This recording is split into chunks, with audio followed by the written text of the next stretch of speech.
Hi, I'm Grace with the CSE. Cannabis topicals and edibles will be on the shelves in Ontario as of October 2019. We're here at the Global Growth in Cannabis Markets event sponsored by the CSE, MNP, and Aird Berlis. We're here to focus on the evolving legalization and market development in the cannabis space.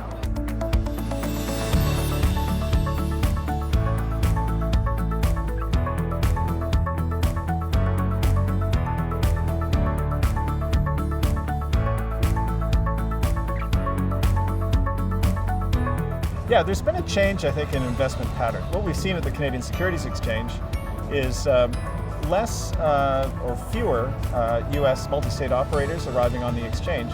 Instead, what's happening is the existing public companies are acquiring new multi-state operators before they actually get to market.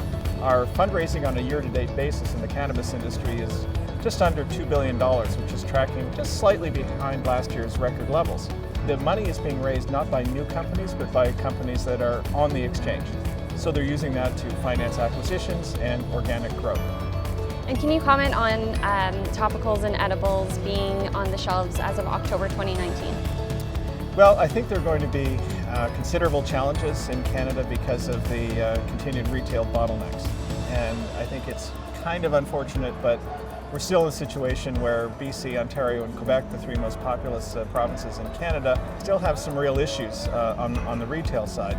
So I think the industry is going to have to wait a little while longer to see the benefits of the increased revenue streams from those new products.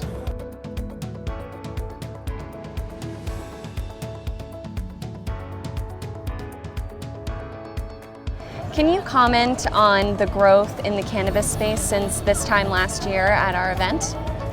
It's been extraordinary, right?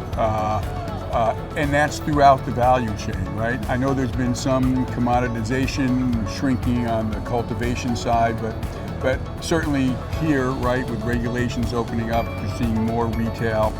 And you don't really have, there's not really brands in Canada yet, but if you look at sort of a global perspective and certainly what's going on in the US, just an explosion of brands and funding and the like happening in the space. It's fantastic.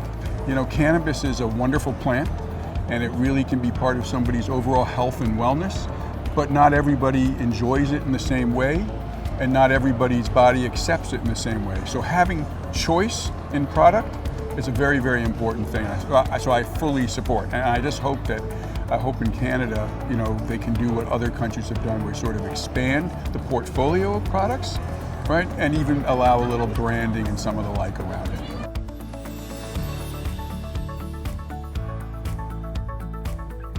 One of the positive aspects, definitely, that's coming in the industry is the legalization of concentrates, specifically for edibles and vaporizers. I think that's going to drive and stimulate sales in the country for licensed producers and some of the industry players, probably a lot more than the flower.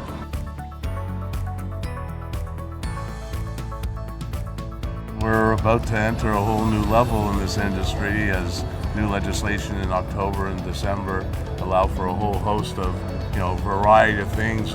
People are talking about muffins and cookies and, gummy bears and so on and so forth. But, at the end of the day, medically, taking a tablet will be the future of medical cannabis.